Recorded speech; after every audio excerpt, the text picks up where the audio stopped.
யோபு அதிகாரம் 4. அப்பொழுது தேமானியனாகிய எலிப்பாஸ் பிரதியுத்தரமாக, நாங்கள் உம்முடனே பேசத் துணிந்தால் ஆயாசப்படுவீரோ? ஆனாலும் பேசாமல் அடக்கிக் கொள்ளத்தக்கவன் யார்? இதோ, நீர் அநேகருக்கு புத்தி சொல்லி இளைத்த கைகளை திடப்படுத்தினீர். விழுகிறவனை உம்முடைய வார்த்தைகளால் நிற்க பண்ணி தள்ளாடுகிற முழங்கால்களை பலப்படுத்தினீர். இப்பொழுதோ துன்பம் உமக்கு நேரிட்டபடியினால் ஆயாசப்படுகிறீர்.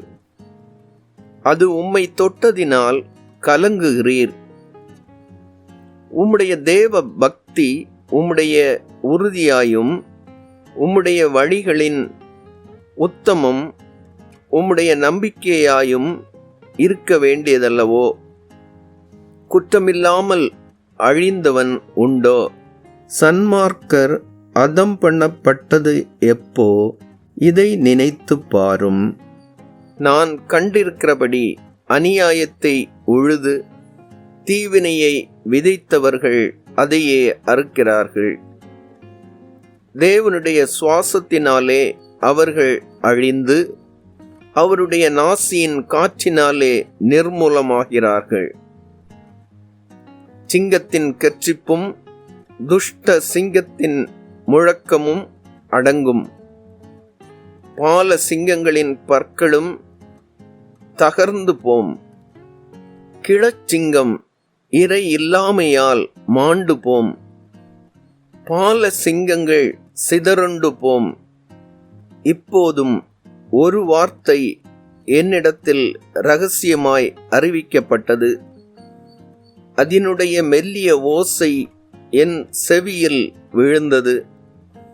மனுஷர் மேல் அயர்ந்த நித்திரை இறங்குகையில் ராத்தரிசனங்களில் பலவித தோற்றங்கள் உண்டாகும்போது திகிலும் நடுக்கமும் என்னை பிடித்தது. என் எலும்புகளெல்லாம் நடுங்கினது. அப்பொழுது ஒரு ஆவி என் முகத்துக்கு முன்பாக கடந்தது. என் உடலின் மயிர் சிலிர்த்தது. அது ஒரு உரு போல என் கண்களுக்கு முன் நின்றது.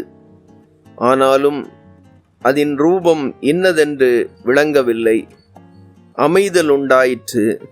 அப்பொழுது நான் கேட்ட சத்தமாவது, மனுஷன் தேவனை பார்க்கிலும் நீதிமானாயிருப்பானோ?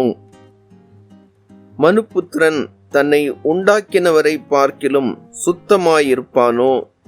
கேளும், அவர் தம்முடைய பணிவிடைக்காரரிடத்தில் நம்பிக்கை வைப்பதில்லை. தம்முடைய தூதரின் மேலும் புத்தியினத்தை சுமத்துகிறாரே. புழுதியில் அஸ்திவாரம் போட்டு மண் வீடுகளில் வாசம் பண்ணி பொட்டுப்பூச்சியால் அரிக்கப்படுகிறவர்கள் மேல் அவர் நம்பிக்கை வைப்பது எப்படி? காலை முதல் மாலை வரைக்கும் மடிந்து கவனிப்பார் ஒருவரும் இல்லாமல் நித்திய அழிவடைகிறார்கள். அவர்களில் இருக்கிற அவர்களுடைய மேன்மை போய்விடும் அல்லவோ?